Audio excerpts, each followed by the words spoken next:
15분이 지나가지고 다 나가셨네요. 그래서 지금부터 30분까지 지금 이야기를 좀 해야 될 것 같은데. 자, 그 다음에 사람들이 선호하는 게 공무원이죠. 앞에서 했던 이야기의 키 테이크어웨이가 뭔가 같아요?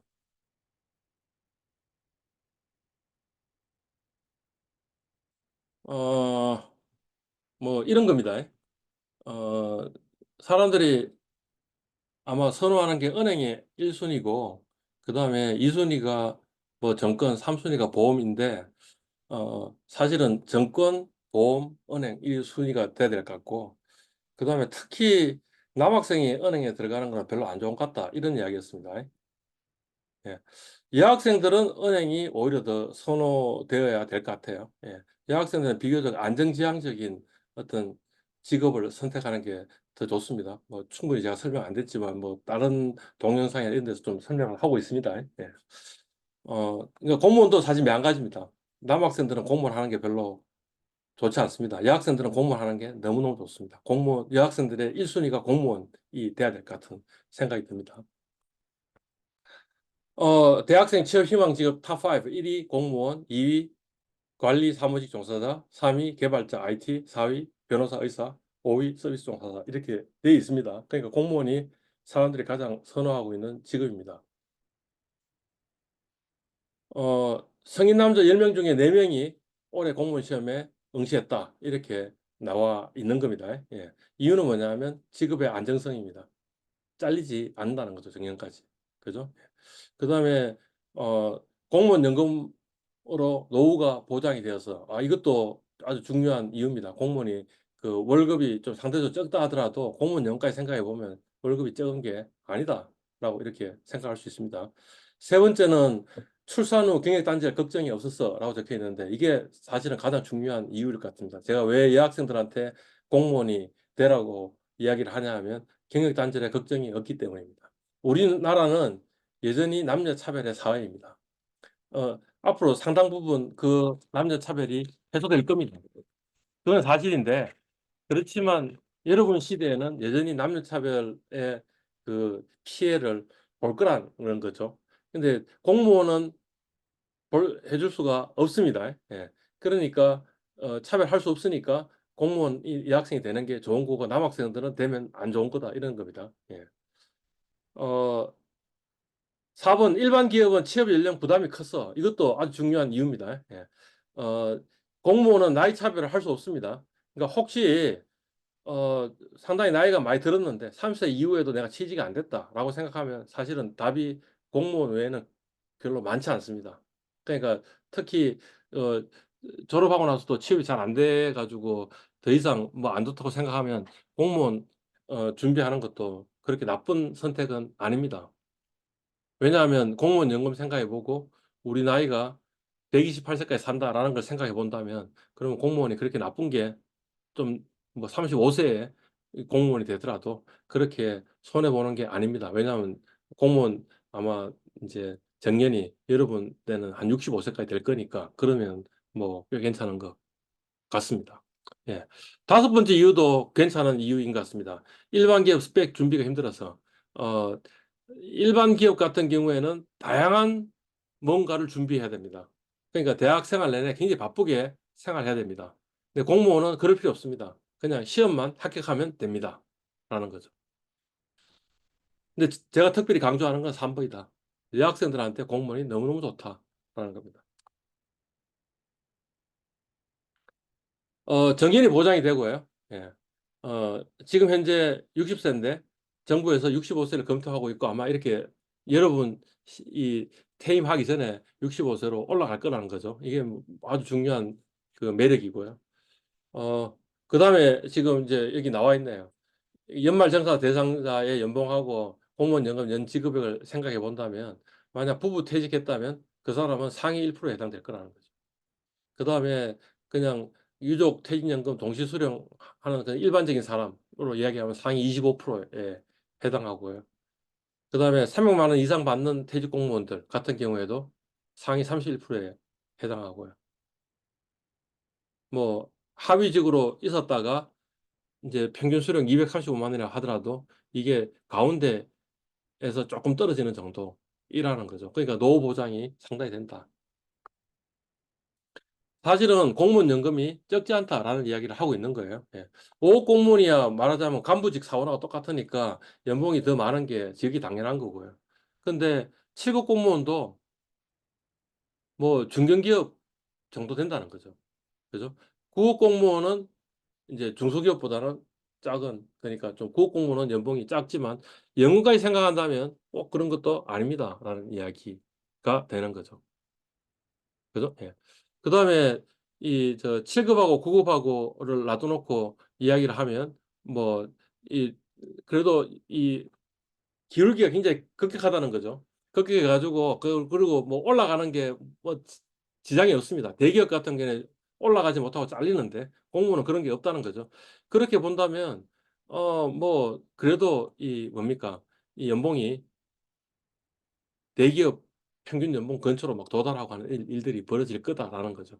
그러니까 공무원 연봉이 적은 것도 사실은 아닙니다. 그런데 왜 남학생들은 그렇게 하면 안 된다라고 이야기를 하냐면 뭐 이게 동아일보 기사인데 국가공무원의 정원을 감축하겠다는 거죠. 내년에 5천 명 감축하겠다라는 이야기고요.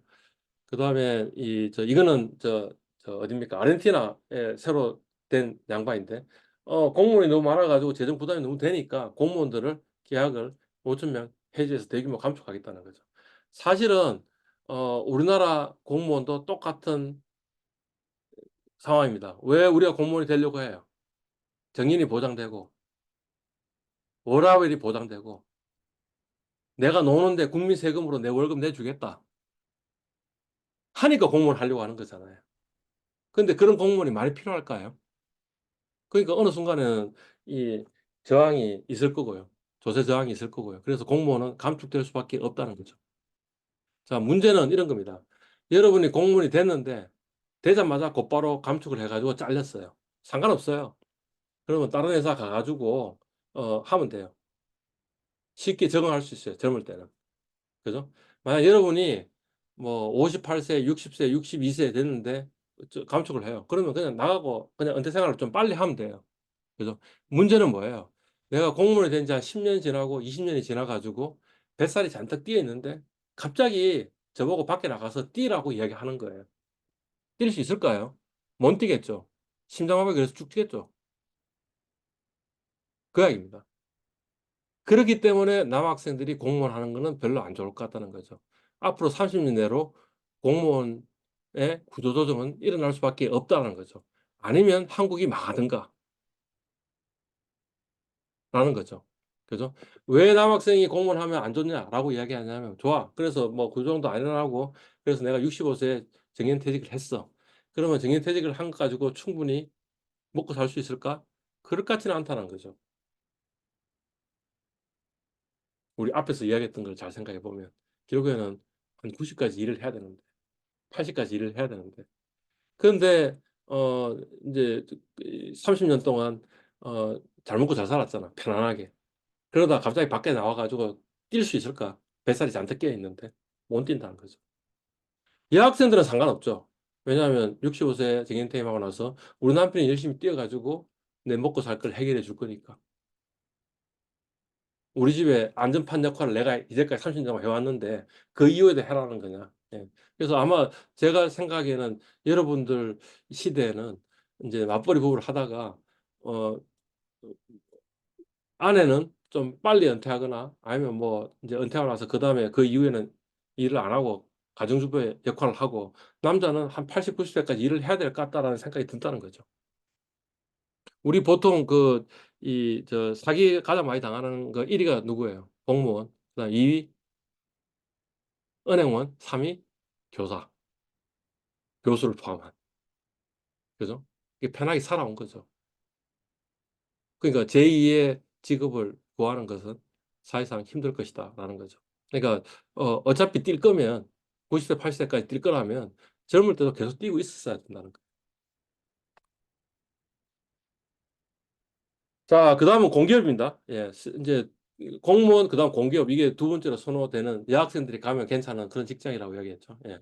왜 공기업을 좋아하느냐? 왜 공공기업을 취업하기를 원하느냐 하면 정년 보장의 안정성 똑같네요. 그죠? 공무원하고. 워라밸의 근무 환경. 어, 공기업은 공무원보다 더 좋은 면도 있는데 그게 뭐냐면 연봉이 높다라는 거죠. 예. 이건 답이 아닌 것 같아요. 회사의 비전 성장 가능성 아닌 것 같아요. 예. 성장하려고 이 회사 들어간 거 아니죠. 그죠? 편하게 놀려고 한 거죠. 그러니까 마찬가지로 공기업도 구조조정의 이슈가 있을 거라는 거죠. 그죠? 예. 내가 20대, 30대에 구조조정이 된다면 상관없어요. 어차피 뱃살이 끼어져 있지 않으니까. 그죠? 내가 50대 후반이나 60대 초반에 구조조정을 해. 그것도 상관없습니다. 그냥 일찍 은퇴하면 되니까. 그죠? 문제는 뭐예요? 제가 30대 후반, 40대, 50대 초반에 만약 그만두게 되면 너무 빨리 은퇴하는 게 되지 않냐는 거지. 예, 그게 문제입니다. 예. 정년 보장이 되고요. 그다음 남자도 육아휴직을 할 수 있어요. 예. 그래서 공기업의 장점을 보니까 뭐 어떤 거예요? 낮은 업무 강도와 경쟁, 안정적인 장기 근속 가능이 있다라는 거죠. 그죠? 예. 어, 그 육아휴직 상위 국가가 지금 그 남편 육아휴직 상위 국가 지금 우리나라 이고요. 그다음에 육아휴직 사용률을 보면 엄마가 거의 저 60%가 되고 그다음에 어 요게 개고 요게 아버지인데 아버지는 별로 육아휴직을 못 하고 있죠. 그러니까 설사 육아휴직이 법적으로 이 저 보장이 된다 하더라도 일반 민간 기업에서 남자가 육아휴직을 하는 것은 아주 본인한테 치명적인 타격이 온다는 거죠. 그래서 눈치 보아서 못 한다는 거죠. 반면에 공기업은 그렇지 않다라는 거죠. 여기 보니까 공공기관 육아휴직 남성 사용자 수를 보면 뭐 이런 것들이 남성들이 육아휴직을 굉장히 많이 하고 있습니다. 예. 그 말은 뭐냐면 여성한테도 굉장히 우호적으로 육아휴직을 할 수 있게 해준다라는 거죠. 남자조차도 육아휴직을 할 수 있으니 여자들은 얼마나 육아휴직이 하기 쉬우니까 애 놓고 뭐 그런 것 때문에 자기 경력 단절 이런 거 걱정할 필요가 없다. 그러니까 여학생들한테는 굉장히 좋은 직장이다. 라는 거죠. 자, 대학생이 가장 일하고 싶은 공기업 탑, 인천국제공항, 한국전력, 예. 한전은 뭐 상장돼 있긴 하지만 그래도 여전히 국가가 대주주이죠, 그죠? 한국조폐공사, 한국가스공사, 강원랜드, 한국공항공사, 한국도로공사, 한국방송광고진흥공사, 토지주택공사, 한국철도공사. 이 중에 금융학부 학생들이 나와가지고 갈 만한 직장이 있나요? 우리와 관련되나요? 예, 한국조폐공사, 그죠? 예. 그다음 뭐예요? 한국토지주택공사 이런 데도 있죠. 한국토지주택공사 가는 건 상당히 괜찮은 선택인 것 같아요. 왜냐하면 그러니까 우리가 정권회사 가면 좋은 이유가 뭐냐면 이런 거예요. 회사에서 하고 있는 내 업무로 생긴 나의 노하우가 나의 개인 주식 투자하는 데도 도움이 될 것이다. 이런 거잖아요. 마찬가지로 한국주택공사에 들어간다면 내가 회사에서 업무 지식을 배운 그 지식이 나의 부동산 투자에도 이용할 수 있다라는 거잖아요. 그러니까 그 한국토지주택공사는 이 금융학부 학생들이 제 생각에는 한 학년에 한 5명에서 10명 정도는 가야지 답이 나오는 것 같은데 라는 생각이 들어요. 근데 이제까지 지난 10년 동안에 단 한 명도 안 갔다. 제가 매년 이야기하는데도. 공기업 연봉이 적지 않습니다. 예. 어, IBK 4억, 한국투자공사 4억, 뭐 이렇습니다. 한국산업은행 3억 8천, 3억 7천, 한국수출은행 3억 7천, 신용보증기금은 3억 7천, 700, 한국주택금융공사 3억 6천. 예. 근데 이제 이걸 보고 그 공기업 A리그라고 얘기하죠. 그죠? 어, 맞을 거예요. 주택금융공사까지 전부 다 공기업 A리그예요. 그 공기업 A리그에 합격하려면 시험을 잘 쳐야 되는데 어떤 시험을 잘 쳐야 되냐 하면 그 행정고시 5급 재경직, 그래서 재경고시라고 얘기하는 고시에 합격할 수 있을 정도의 준비를 해야 되는 거죠. 그러니까 그 재경직 고시를 준비하다가 그만둔 친구들이 이런 회사에 오는 거죠. 중소기업은 그냥 일반 은행에 입사 절차인데 지금 나머지 그러니까 한국투자공사도 뭔가 전문성이 있어야지 들어가는 건데 여기 산업은행, 수출입은행, 그다음에 뭐 신보, 그다음에 주택금융공사는 이제 고시 준비를 해야 된다. 5급 시험 고시 준비를 해야 된다는 거고요. 예. 그다음에 오른쪽도 공기업 직원 연봉인데 중부 발전, 남부 발전 이런 회사가 금융업하고 관계 있느냐? 관계 있습니다. 예. 여기에 엄청난 것들이 뭐냐면 석유를 구매하거나 석탄을 구매하는 거. 근데 구매하고 금융확보하고 관계가 있습니다. 예. 그다음 엄청난 차관을 도입하고 있습니다. 그러니까 차입이잖아요. 그러니까 금융확보하고 관계 있습니다. 만약 이런 회사에 가면 금융학부의 전공을 살린 겁니다. 근데 이제까지 단 한 명도 이 발전 회사에 간 사람이 없다는 거죠. 예. 석유공사도 마찬가지입니다. 구매 이런 겁니다. 예.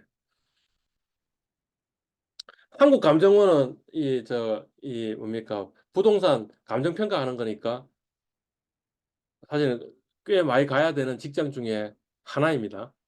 그리고 감정평가사 시험에 합격한다면 그러면 뭐 감정원에도 들어갈 수 있고 그다음에 그냥 감평사 이 라이센스를 가지고 이, 이 90세, 100세까지도 일할 수 있고 이런 직업이죠. 마치 변호사나 아니면 의사처럼. 네.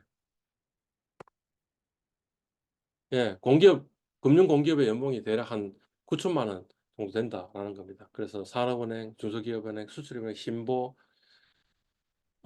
무역보험공사, 예보, 그다음에 기보, 그다음 주택금융공사, 자산건설공사, 한국투자공사, 주택도시보증공사 이런 것들이 전부 다 금융공기업이고 금융공기업의 연봉이 매우 높다라는 거죠. 그래서 금융공기업에 들어갈 수 있으면 좋을 것 같고요.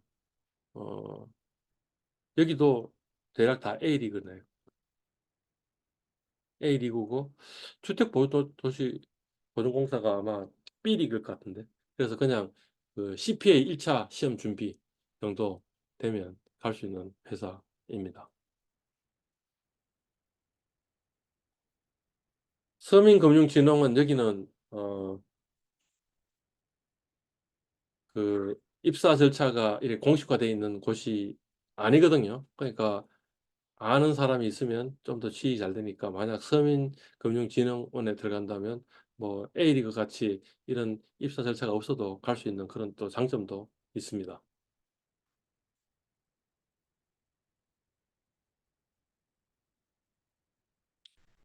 금융공기업하고 일반 공기업이 초임이 한 4,700만 원 된다. 뭐 이런 이야기 다 보시면 되고요. 예. 이것도 마찬가지입니다. 아까 제가 이미 이야기했지만 어, 공무원하고 별반 차이 없습니다. 공공기관도 폐지하고 있고 지방 공공기관도 감축하고 있고 그다음에 아까 아르헨티나 대통령 같은 경우 모든 공기업을 민영화시키겠다라고 지금 하고 있습니다. 그러니까 아르헨티나에서 일어나는 그런 그 공무원병, 공기업병이 한국에도 여전히 있으니 한국도 구조조정이 될 것이다라는 겁니다. 근데 갑자기 뱃살을 잔뜩 있는데 뛰라고 하면 안 되니까 남학생이 가기에 공기업이 과연 좋은가라는 생각을 좀 해봐야 된다라는 그런 이야기가 되겠다. 오케이, 오늘 여기까지 하도록 하겠습니다.